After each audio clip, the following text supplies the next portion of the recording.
Olá, pessoal! Sejam bem-vindos a mais um episódio do De Frente com o CEO, o podcast onde você vai ouvir histórias inspiradoras e também conselhos de grandes líderes empresariais do Brasil. E hoje, eu, Laiane Serrano, repórter de carreira e negócios da revista Exame, recebo o Maurício de Amelaro, CEO da Heineken Brasil. Maurício, seja muito bem-vindo ao nosso podcast. Muito feliz de estar aqui com vocês e, obviamente, compartilhar um pouco da nossa história, da minha história, e eu agradeço muito o convite. Obrigado. Vai ser ótimo o nosso bate-papo. O Maurício está na Heineken desde 2012 e desde 2019 ele é CEO da companhia. E desde então está vendo a companhia crescer e conquistar espaço aqui no Brasil. Ele tem um escritório na praia, criou também uma diretoria de felicidade. E para falar sobre carreira e planos do negócio, eu vou ficar agora de frente com ele, Maurício de Amelaro, CEO da Heineken Brasil.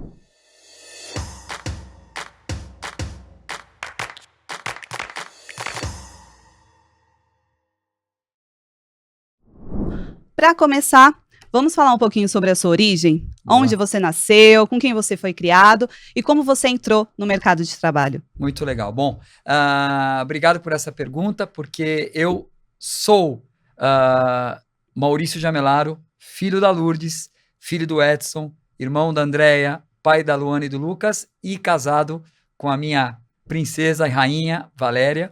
Então, eu sou essa pessoa, eu estou CEO da Heineken. Então, eu sempre gosto e agradeço muito a tua pergunta de começar da onde eu vim. Então, eu vim de uma família muito simples, meu pai era corretor de imóveis e tinha uma imobiliária, minha mãe secretária executiva de uma grande empresa, e os dois é que me fizeram chegar onde eu cheguei. Eu acredito que você não consegue ser um bom profissional se você não tiver disciplina e se você não tiver, na minha opinião, a capacidade de se relacionar com as pessoas. E eu peguei essas duas coisas do meu pai e da minha mãe. Então, meu pai era aquela pessoa muito emotiva, emocional, que estava sempre agradando as pessoas, tinha uma facilidade de se comunicar. E a minha mãe também me deu muita disciplina. Então, eu consegui juntar na minha família aquilo que hoje me faz o profissional que eu sou. Então, saí da Zona Leste de São Paulo. Grande Zona Norte. Exatamente. Sou nascido na cidade patriarca, né? Tem gente que fala Penha, né? Para parecer um pouco melhor. Mas eu vim realmente da cidade patriarca, tenho muito orgulho disso, das minhas raízes. Vivi momentos maravilhosos com meus pais e replico esses momentos com meus filhos e com a minha esposa também. Boa. E o seu primeiro emprego foi na área de vendas. Eu lembro que você tem alguma passagem também por concurso público, né? Exatamente. Conta como é que você entrou no mercado de trabalho. Muito legal. Bom, eu comecei a trabalhar muito cedo. Eu sempre fiz rolo de carro. Meu pai, como era corretor de imóveis, meus tios tinham loja de automóveis. Então, essa coisa do comercial sempre esteve presente na minha vida, mas eu não trabalhava com isso. Eu trabalhei como auxiliar de escritório, fui office boy, fiz toda aquele início de trabalho que as pessoas da minha época faziam, né? Uhum. Mas eu sou economista, formado pela PUC, e quando eu estava na PUC, a PUC tem uma vertente, ou tinha, pelo menos na minha época, uma vertente muito forte sobre setor público. E eu gostei muito da carreira pública e prestei concurso para TTN, Técnico do Tesouro Nacional, e acabei trabalhando na Unafisco, né, que é, vamos dizer, o órgão sindical dos fiscais federais. Aprendi muito, mas me deparei dentro da Unafisco fazendo um consórcio de automóveis. Ou seja, eu fazia tudo menos exatamente o que eu trabalhava. Eu trabalhava com imposto de renda da pessoa física, mas percebi que eu precisava ir para alguma coisa comercial. E aí é onde eu comecei a balançar um pouco na minha carreira. E, por incrível que pareça, eu entrei na Unilever como vendedor no Vale do Paraíba por conta da minha esposa, que não era minha esposa, era minha namorada. Uhum. Eu morava em São Paulo, era de Valinhos, e eu falava, eu preciso ficar perto dessa mulher de qualquer jeito. E eu percebi que tinha uma empresa em Valinhos, grande, que era a Unilever, que estava procurando uma posição de vendedor. E aí eu prestei para essa vaga e entrei e fui ser vendedor da Unilever no Vale do Paraíba. E aí começou, de verdade, a minha carreira na iniciativa privada, né? Como vendedor dentro da Unilever, no setor que a gente chama setor de campo, que era o setor que fazia, na minha época, fazia todos os canais juntos, e eu me baseei em São José e casei, aliás, e levei a minha esposa de Valinhos para São José dos Campos. Ainda na Unilever. Ainda na né? Unilever, ainda na Legal. Unilever. Casei logo depois que eu comecei a trabalhar na Unilever. Porque você passou pela Unilever, passou também pela PepsiCo, mas foi na Reckitt Benckiser também. então isso. grandes, diferentes Diferentes segmentos. Costumo dizer enfim. que eu vendi quase tudo que você possa imaginar de fast moving consumer goods. O que for de produto de consumo, eu consegui entender e trabalhar um pouco. Boa, você passou por diferentes segmentos, mas foi na Heineken que você falou que encontrou um momento mágico, né? Você entrou na Heineken em 2012 e também como vendedor. Não, em 2012 eu já entrei como também vendedor, mas eu era vice-presidente de vendas e distribuição. Um pouquinho. Eu saí do Brasil durante 10 anos. Quando eu saí da Unilever, eu estava na Kibon e eu recebi uma proposta para tocar uma unidade de negócio que era um spin-off da Danone, uma empresa que chama Galbani, que inclusive está no Brasil hoje através da Lactalis. E eu fui ser gerente geral dessa unidade de negócio em UK. Então eu fiquei 3 anos em Londres, depois fiquei 4 anos pela Reckitt Benckiser na Argentina, que era a matriz para as Américas, e depois eu virei CEO da Reckitt Benckiser no México. E aí eu recebi uma proposta para voltar para o Brasil por um outro fundo de investimento, que eu fiquei 18 meses, e aí eu resolvi voltar para o mundo corporativo mais estruturado nessa proposta da Heineken. E eu falo que é um momento mágico, porque para mim um momento mágico profissional é quando você junta os seus valores pessoais com os valores da empresa. E eu sempre tive respeito como o maior valor da minha família, né? Não fazer para o outro aquilo que você não quer que faça para você. E é o primeiro valor da Heineken, que é respeito, né? A gente tem 4 valores, respeito, paixão, coragem e diversão. Então, momento mágico é quando você está numa empresa que os valores têm a ver com os seus valores de vida. Por isso que eu chamo isso de momento mágico. Boa. E por que você está tanto tempo na Heineken? A empresa que eu tinha ficado mais tempo foi a Unilever, eu fiquei 9 anos, 6, saí para a PepsiCo 3 anos e voltei para a Unilever, então fiquei 9 anos e eu já estou há 12, 13 anos agora na Heineken. Na verdade, quando você não conta, aí você percebe que o tempo está passando rápido, né? Mas foi uma conjunção de fatores. Primeiro, a Heineken foi mudando muito, mudando de tamanho. Então, imagine que a gente, quando eu entrei na Heineken, a gente tinha menos de 2.000 clientes comprando Heineken. Hoje são 587 mil clientes que compram Heineken. Então, a área que eu estava mudou. A gente fez uma aquisição, que foi a aquisição da Brasil Kirin. Então, a empresa cresceu e eu cresci junto com a empresa, né? E ver essa história também me deu uma emoção muito grande. E, para dizer bem a verdade, eu digo isso para todo mundo, eu vendi queijo, margarina, sorvete, produto de limpeza. A categoria de cervejas é muito, muito dinâmica, muito competitiva. E você está no mercado como brasileiro e está, obviamente, vamos dizer, disputando o mercado com uma empresa tão grande, né, sendo o segundo ou terceiro player, dá uma motivação ainda maior. Então, todo dia de manhã eu tenho algo novo para fazer. Eu acho que ainda depois de 13 anos, é muito bacana essa categoria. Muito bom. E você teve anos de experiência como CEO. Certo. Né? E também na liderança, como VP, enfim. Quais qualidades, habilidades são essenciais para um bom líder? Perfeito. Hoje em dia, principalmente hoje em dia, que tem tecnologia aí disputando, acelerando também a produção. Bom, no meu caso específico, o grande diferencial é colocar pessoas no centro de todas as decisões que você toma. Eu acredito que são 3 coisas. A primeira é a comunicação. Então, você garantir que você está comunicando. Lembrando que comunicar não é falar, é falar e ouvir e estar disponível. Eu não lembro um momento de qualquer pessoa de qualquer nível da organização que não me pediu um momento que, se eu não pudesse dar, eu tentava marcar 1 minuto para falar com a pessoa. Então, comunicar é a primeira grande diferença de um bom líder, na minha opinião. E comunicar do seu jeito, né? Eu obviamente, tenho uma característica mais expansiva, mas é comunicar. Tá junto, falar para onde você está indo, criar propósito através da comunicação. Então, esse é o primeiro ponto. Então, criar propósito e usar a comunicação para divulgar, para mostrar qual é esse propósito, para onde a gente está indo. O segundo, que eu acho que é fundamental e muitos líderes perdem, o líder tem que servir. Então, a gente muitas vezes acha que vai virar líder e vai ter que fazer menos. Eu acredito que o líder tem que remover pedra, não colocar pedra. Então, o líder tem que servir. Então, você tem que estar lá para servir teu time, para ajudar o teu time em momentos de dificuldade. Eu sempre brinco, né? Eu dou o exemplo do slide, né? Quando alguém me trazer uma apresentação, você querer mudar a letra ou fazer ela mais complexa, porque é o jeito que você gosta. Então, simplificar a vida do teu liderado é a segunda coisa que eu acho que faz um líder diferente. E a última, que eu acho que muita gente fala, é ser o exemplo. Então, se você acredita que custo é algo importante naquele momento, que você também dê exemplo de redução de custo, que você mostre para a tua organização que você acredita naquilo que você está falando. Então, são as 3 coisas: comunicar, servir e ser o exemplo. Eu acredito que essas são as 3 coisas que me fizeram chegar onde eu cheguei, e eu acredito que vão ajudar qualquer líder a crescer também. Então, você, considerando todas essas características que um líder deve ter, deixar um funcionário feliz faz parte do trabalho também. E em 2022 você criou a diretoria de felicidade. De onde veio essa ideia? Então vamos lá. Primeira coisa, para nós a diretoria de felicidade simplesmente é a prova máxima da nossa convicção que as pessoas têm que estar no centro da nossa decisão.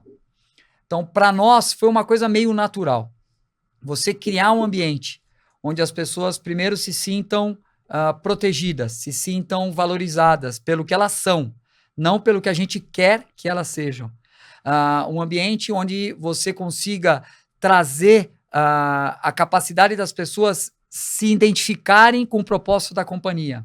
Criar ambientes saudáveis, ambientes não tóxicos. Então, isso a gente já tinha dentro das nossas práticas. A diretoria da felicidade simplesmente veio trazer técnicas, inclusive estudos científicos. A gente usa uma base que chama PERMA-V, onde a gente fala de propósito, de engajamento, de relações, de vínculos afetivos, de atingimento e vitalidade. Então, a gente tem um estudo científico onde a gente colocou todas as pessoas para entender, compartilhar, principalmente os líderes, e aí a criação da diretoria veio para que a gente organizasse isso de uma maneira estratégica.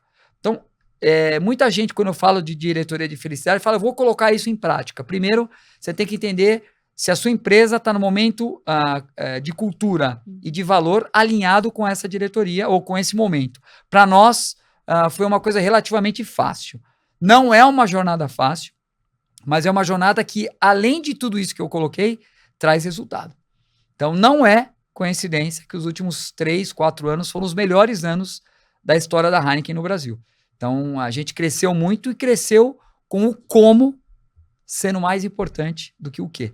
Então, para a gente, como a gente faz isso é super importante. Bom, e resultado você fala não só financeiro, mas tem a questão também do turnover. Vocês têm alguns dados nesse sentido? Turnover nosso diminuiu quase que a 0. Tá? A gente tem turnover, obviamente isso acontece, mas turnover é um indicador do que a diretoria da felicidade trouxe para o nosso negócio. Hoje a gente tem mais de 1.300 embaixadores da felicidade. A cada 15 dias, aproximadamente 8.000 colaboradores respondem 5 perguntas que estão alinhadas com esse PERMA-V que eu disse para você, para entender quais são as áreas que essas pessoas precisam de suporte, precisam de apoio e quais são as coisas que a gente precisa melhorar dentro da organização. Por exemplo, agora esse ano, a gente escolheu conversas sinceras, né? Feedback. Porque se gente feliz brinda mais se você tiver a oportunidade de se manifestar da maneira com que você precisa se manifestar. Então, o líder agora vai ser treinado, inclusive ao mês que vem, para que ele tenha conversas sinceras e honestas com o seu time. Peça feedback, não só dê feedback.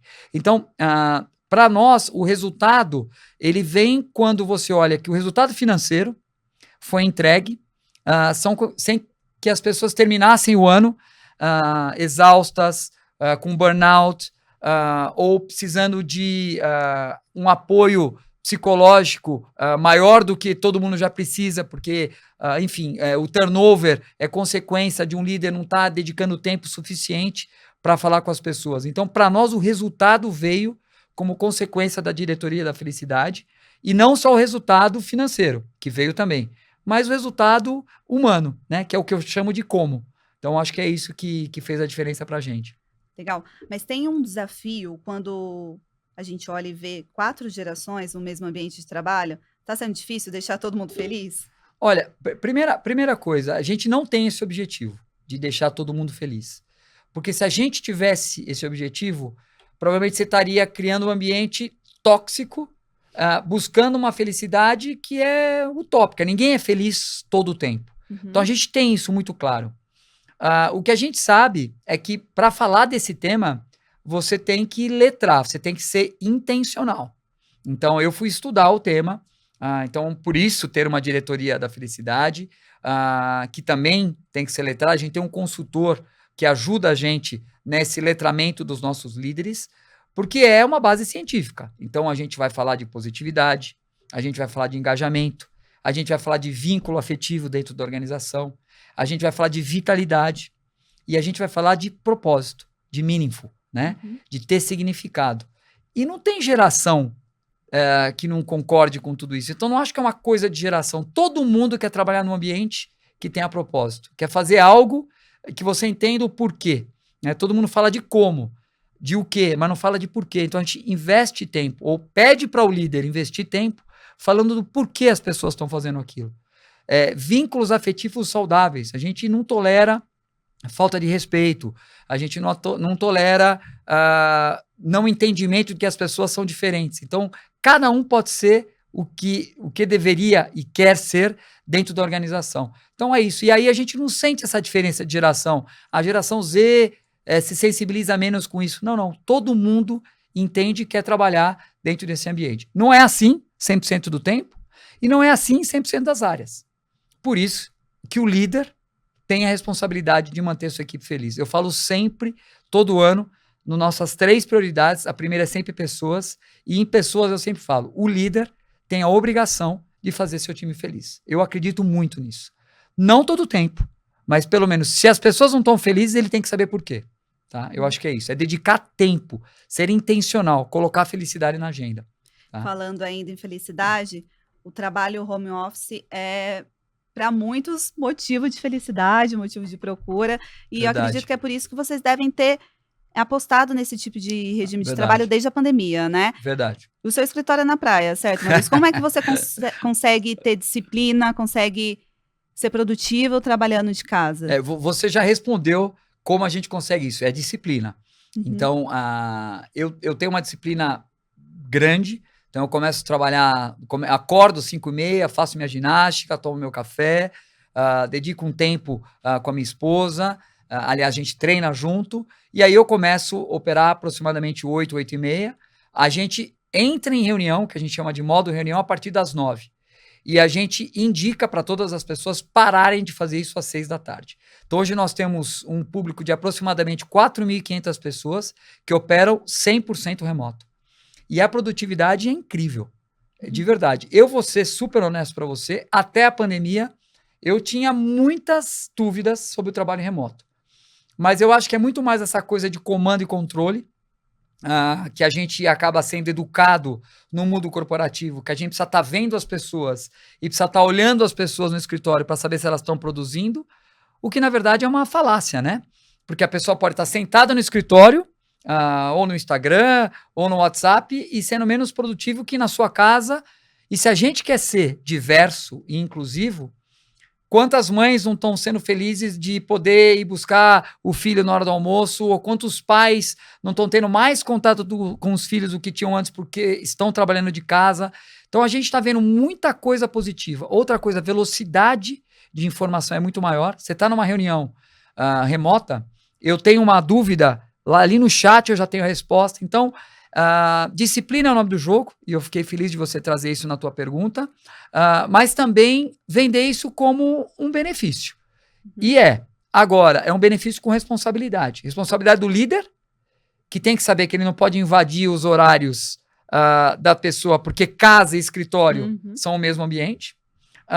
E também você tem que ter disciplina, porque você tem que saber a hora de começar e a hora de parar, né?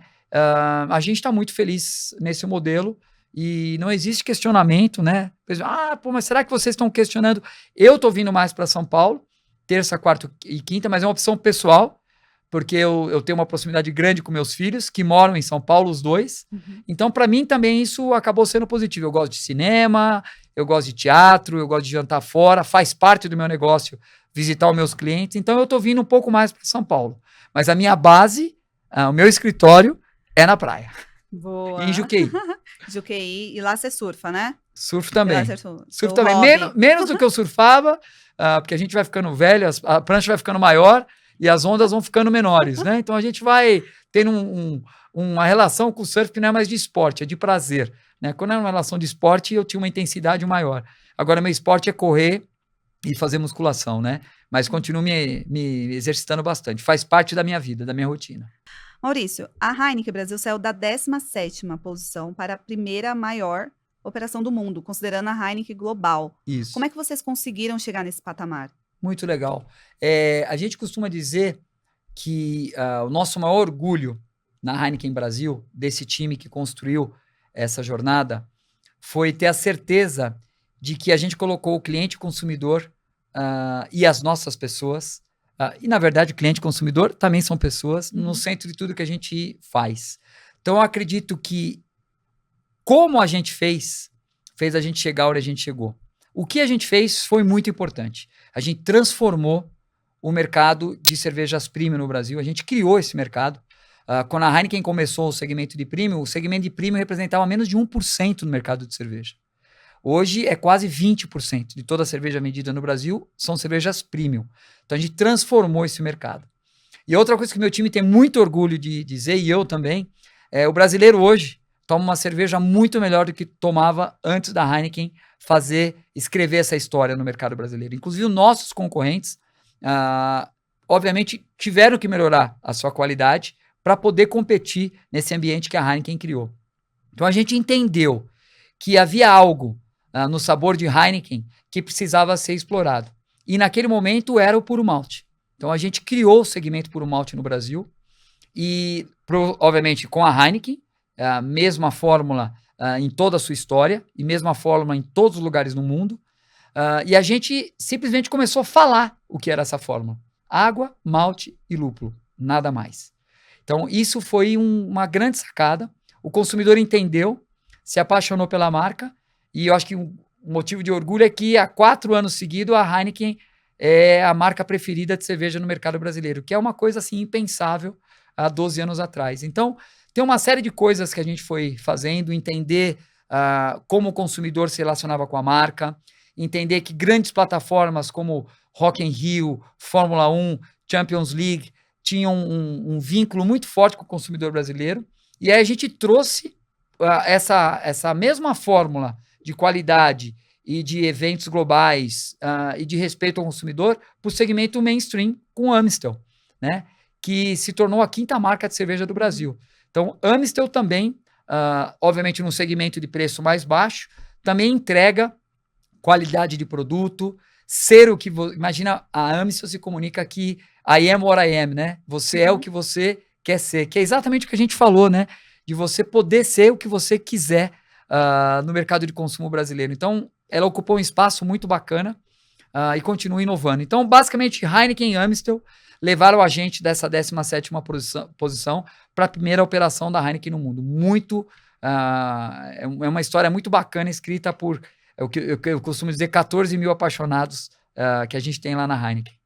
E a expectativa para os próximos anos é de continuar crescendo, acredito, né? Com certeza. Ainda sobre os negócios, o que a gente pode esperar desse ano da Heineken no Brasil, no mundo?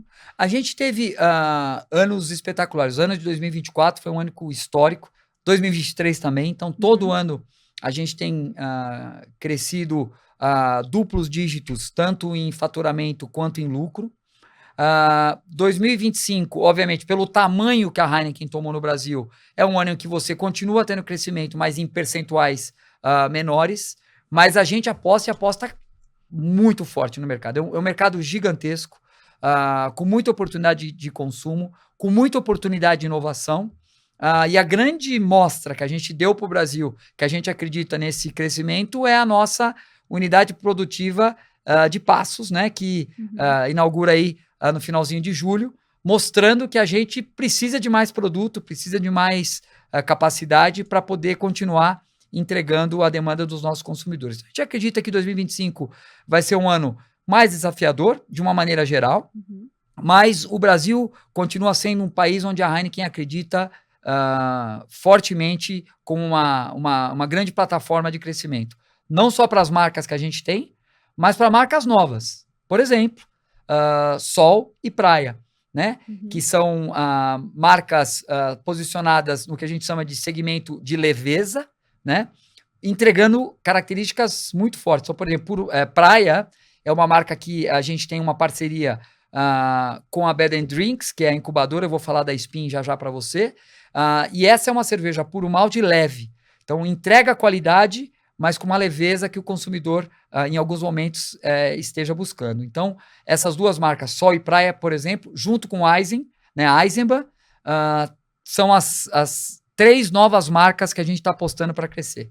A Eisenbahn, inclusive, vai ser a patrocinadora oficial do The Town. Então, a gente está fazendo bastante coisa com Eisenbahn, Sol e Praia. Essas seriam as 3 marcas que a gente aposta nesse ano.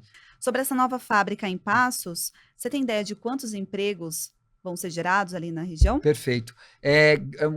A proporção é realmente muito grande. A gente tem 350 empregos diretos e quase 11 mil empregos indiretos. Então, entre todas as pessoas, latas, os fornecedores de embalagens para a gente, a parte de transporte, a gente movimenta hotelaria, né? Que, se você for para Passos hoje e for ver a quantidade de obras, bares, restaurantes, então a quantidade de empregos que você gera quando faz uma cervejaria dessa monta é muito grande. Legal. E lá vão ser produzidas quais marcas? A Heineken e Amstel. Boa. Heineken e Amstel. É difícil inovar sendo gigante, né? E vocês não param de crescer aqui no Brasil.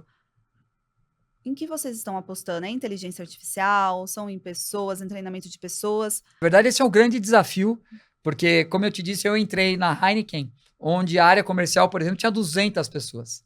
Hoje a gente tem 9 mil pessoas. E eu acho que o grande segredo da Heineken, e eu peço isso para o meu time a todo momento, é manter a humildade e manter a indignação. E eu acredito que a inovação também passa por isso, de você ser indignado e de você acreditar que dá para fazer algo diferente. E você só acredita que dá para fazer algo diferente se você for humilde, se você não achar que você chegou no seu máximo. Aliás, eu acredito que as grandes marcas começam a cair quando elas perdem a humildade. Então, para nós, inovação não é só tecnologia, é também tecnologia, mas não é só tecnologia. O grande exemplo de inovação da Heineken no Brasil foi o que a gente criou ano passado, que foi a Heineken Spin. Como a gente queria manter esse DNA de empresa empreendedora, de empresa pequena, como a Heineken nasceu no Brasil, em 2010, a gente criou uma unidade de negócio que chama Heineken Spin, que basicamente tem 4 pilares, entre eles um pilar de inovação de produto, que é o que a gente chama dessa parceria da incubadora com a Bed & Drinks, que a gente chama de marcas de propósito. Esse é um pilar. Então, a gente tem várias inovações. Então, a gente está lançando um energético, a gente acabou de lançar a Praia Lager, que eu acabei de comentar para você. A gente está com o Mamba Water, né? Que é uma água com propósito. Então, todas as marcas que estão nessa incubadora têm propósito. Esse é um pilar do Spin. Segundo pilar do Spin é a agricultura regenerativa. Vou falar mais disso com certeza. A terceira é energia renovável. Então, por curiosidade, muita gente não sabe, mas a Heineken hoje é a cervejaria mais verde do mundo. Por quê? A Heineken produzida no Brasil é produzida com energia verde e nós temos 40 mil contratos de energia verde. Então, a gente também vende energia verde para os bares e para alguns consumidores, numa parceria que a gente tem com o Grupo Ultra e com a Raizen. Tá? Então, a agricultura regenerativa, a gente tem uma parceria com o Rizoma. Tá? Na energia verde, a gente tem uma parceria com o Grupo Ultra e Raizen. E a gente tem uma parceria com a Ambipar em reciclagem de vidro. Porque a gente acredita que tudo que a gente produz, a gente tem que ser responsável por toda a cadeia dessa produção. E vidro é um propósito grande que a gente tem de tornar o nosso vidro reciclável. E a gente resolveu fazer isso, não só com embalagens retornáveis, mas buscando as nossas garrafas de vidro nos aterros e onde elas estejam, para moer, reciclar e voltar para a cadeia produtiva. Então, são esses 4 blocos que a gente criou para poder continuar inovando. Bom, quando o assunto é ESG, em sustentabilidade, vocês já estão bem avançados, né, com essas ações. Verdade. E quando é diversidade, como é que a Heineken está se posicionando no mercado com recorte de gênero, de raça? Pô, sempre que eu vou falar de diversidade, eu costumo explicar por quê, né? Então, você só, de novo, né, falando da história do propósito. Se eu começasse a responder a pergunta de diversidade sem explicar para você por que isso é importante para a gente, podia perder o sentido. 50% dos nossos consumidores são mulheres. E a gente não tinha isso dentro de casa. Então, em 2018, quando a gente começou essa jornada, a gente tinha 26% da nossa liderança formada por mulheres. Adiantando já, hoje, esse número é 45%. E em 2019, a gente lançou um desafio de até 2026, 50% da nossa liderança serem mulheres. Por quê? Primeiro porque a gente toma uma decisão melhor. Porque decisão diversa é uma decisão melhor. Porque você está escutando pessoas que pensam diferente, nesse caso, escutando o público feminino que, embora estava no ponto de venda, nos bares, não estava bem representado dentro da Heineken. Então, a gente está quase lá. Então, 2026, 50%. Hoje, a gente já está com 45%. E de pessoas negras, a mesma coisa. Em 2018, a gente tinha 15% da nossa liderança com pessoas negras. A gente termina esse ano com 36%. A gente quer ter 40% até 2030. Então, mais do que explicar por que diversidade só, a gente mostra que a gente está fazendo e fazendo com target, sendo intencionais. De novo, se não colocar na agenda, não funciona. Se não virar KPI, indicador de performance, também não vai funcionar. Então, todos os nossos líderes têm diversidade em seus indicadores de performance. E eu também. Então, acredito que isso vai fazer muito bem para a nossa organização. A gente já está naquele ponto de que ser diverso não é suficiente. Você tem que ser diverso e incluso. Para que essas pessoas que entram dentro da Heineken também se sintam representadas, tenham voz. E aí a gente volta para aquela discussão da felicidade, né? Para que elas entendam que elas estão no ambiente e que elas podem ser elas mesmas. Agora, voltando um pouquinho sobre o tema carreira, tem algum conselho que você recebeu durante a sua jornada que te guia até hoje como líder? Olha, acho que mais do que um conselho, eu acho que é o conselho que eu dou para mim mesmo hoje, né? E que eu dou para meus filhos. Lembrando, né? Eu tenho uma filha de 27 anos e um filho de 25 anos que estão no mundo corporativo. Então, eu falo muito disso com eles e com os amigos dele. E dentro do nosso Instituto Heineken, a gente também tem um pilar de jovens vulneráveis e a gente fala muito disso. E eles me perguntam muito, que conselho você me daria? Eu acredito que o maior conselho que eu posso dar é curta a jornada, né? A gente sempre tem um objetivo final e a gente passa a vida de uma maneira muito rápida. A gente não usufrui os momentos bacanas, o que você está fazendo hoje, né? Então, provavelmente, eu vivi menos o presente do que eu gostaria de viver. Então, eu era gerente, eu queria ser diretor, eu era diretor, eu queria ser vice-presidente, eu era vice-presidente, eu queria ser CEO, eu estava no Brasil, eu queria ir para fora, eu estava lá fora, eu queria vir para o Brasil. Então, eu acredito que o meu maior conselho é curta cada etapa e aprenda o máximo que você pode em cada etapa. Porque quando você der o próximo passo, você vai estar mais sólido, né? Eu lembro que, e aí você pediu se alguém tinha me dado um conselho, eu lembro de um líder, um holandês uma vez, que me disse que eu tinha que tomar cuidado para não crescer com o caule fino. Porque aí no vento eu ia mexer, balançar muito. E é bem isso, né? Então, às vezes, é melhor você engrossar um pouco o caule para dar o próximo passo. E se você quiser e você souber definir o que você quer, você vai chegar onde você vai querer. Pode demorar 1, 2, 3 anos, não importa. Então, acho que essa coisa de querer correr muito pode atrapalhar um pouco no desenvolvimento das pessoas. E eu acho que me atrapalhou também. Então, eu aprendi que eu acho que curtir a jornada faz parte do sucesso. Muito bom. Você falou do conselho, mas e desafio? Qual foi o seu maior desafio como CEO? Meu maior desafio como CEO foi entender que eu não era mais um vice-presidente comercial, ou que eu não era mais um gerente de marca, ou que eu não cuidava mais de um P&L específico. Eu acho que o maior desafio de um CEO é saber que você tem que olhar tudo, mas saber a hora de escutar e a hora de falar. E eu ainda sofro com isso hoje em dia, né? A gente tem uma coisa que é demonstrar vulnerabilidade dentro da organização. E eu posso dizer que esse é um ponto que eu sofro todos os dias, né? Que é não ser o primeiro a falar, não abrir minha caixa de ferramenta a todo momento, deixar as pessoas errarem, por mais que eu possa saber que isso pode ser um erro, mas é um erro que é um aprendizado importante para essa pessoa. Então, eu acredito que ainda hoje eu aprendo que eu preciso confiar mais, ou escutar mais, e criar um espaço para as pessoas errarem, né? Eu acredito que seja isso. Agora, uma dúvida que eu fiquei quanto aos negócios, tem alguma parceria, algum investimento que vocês vão fazer esse ano, em algum evento novo? Como você mesmo disse, a marca está em grandes eventos, né? Uhum. A gente fez. The Town não é evento novo, né? A gente, Vai continuar esse dos ano? mesmos criadores do Rock in Rio, a gente, junto com eles, né? Obviamente, uma iniciativa fantástica do grupo de trazer o The Town para o Rock in Rio para São Paulo, que foi o The Town. Mas a gente continua. A gente tem agora uma iniciativa forte que a gente também fez o ano passado, mas esse ano está com proporções muito maiores, que é o King's Day, né? Que é o Dia do Rei, que acontece na Holanda. A gente trouxe para o Rio Pinheiros no ano passado e esse ano repete, aliás, o fim de semana que vem.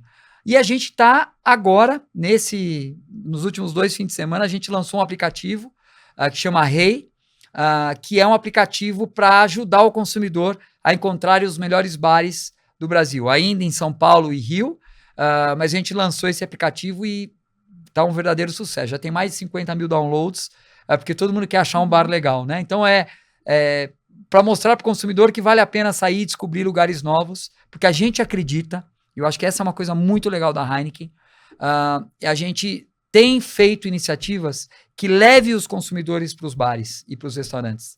A gente não faz iniciativa que tire, né, o consumidor dos bares e do restaurante. A gente quer levar o consumidor para lá, porque a gente acredita que a conexão real vai fazer a diferença. Então, é criar o que a gente chama de momentos de verdadeira união, né? Que é o que a gente chama de true togetherness, né? Tá junto de verdade, né? O que é um pouco do que a gente está fazendo aqui, né? Quando a gente está sem celular, a gente está batendo papo, as coisas saem de uma maneira mais genuínas e a conexão é mais real. E a gente quer fazer isso também com os bares.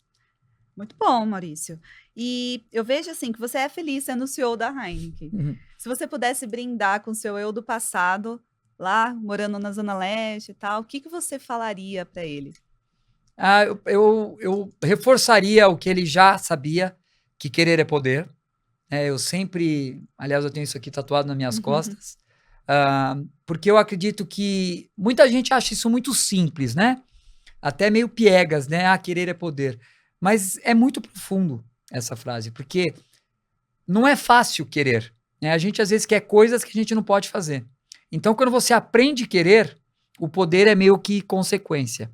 E quando você acredita que querer é poder, você também delega um pouco para as energias positivas, você se cerca de gente do bem, você percebe que aquilo que você quer, se você tiver disciplina, se preparar para isso, você vai conseguir atingir. E parece fácil querer, mas não é. Por exemplo, eu não vou querer ser jogador de futebol, porque eu não consigo chutar uma casa, né? Eu sou muito ruim nisso. Então eu não vou querer ser jogador de futebol. Mas, provavelmente, se eu gosto de gente, eu posso ajudar as pessoas no desenvolvimento educacional, criar novos líderes. Então, esse tipo de coisa vai gerando uma felicidade. E eu falaria isso pro meu eu do passado, né? Queira, porque você vai conseguir. Acho que é isso. Continue firme, né? Naquilo que você escolheu fazer. Tem algo que você não realizou profissionalmente, ou até mesmo na vida pessoal, que você tem vontade de fazer nos próximos anos? Olha, a primeira coisa que para mim é importante é deixar um legado, né? E para mim deixar um legado, embora o legado pessoal e o profissional se misturam e cada vez mais as pessoas vão crescendo e vão percebendo isso, que não dá para separar a vida pessoal e da vida profissional, eu não separo. O primeiro legado é saber que meus filhos, minha mãe, minha família tem orgulho daquilo que eu fiz, né? A segunda coisa o legado que eu quero deixar é que eu gostaria de ser respeitado e lembrado pelo que eu fui, não pelo que eu tive, ou pela posição que eu tive. Então, de poder trazer energia positiva para as pessoas, de eu entrar numa sala de uma maneira e sair e ver que as pessoas dali estão mais apaixonadas, estão mais animadas, têm mais propósito.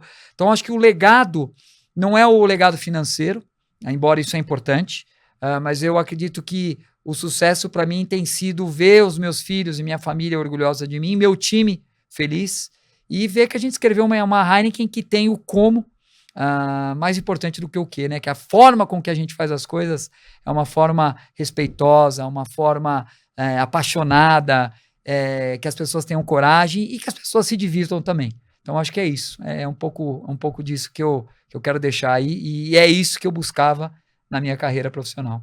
Nosso tempo está acabando e por isso eu estou indo agora para a última pergunta. E eu queria ouvir de você o que significa sucesso para você. Sucesso para mim é fazer para o outro o que eu gostaria que fizesse para mim. E sucesso para mim é entregar um objetivo com as pessoas felizes, com as pessoas entendendo por que elas estão fazendo isso.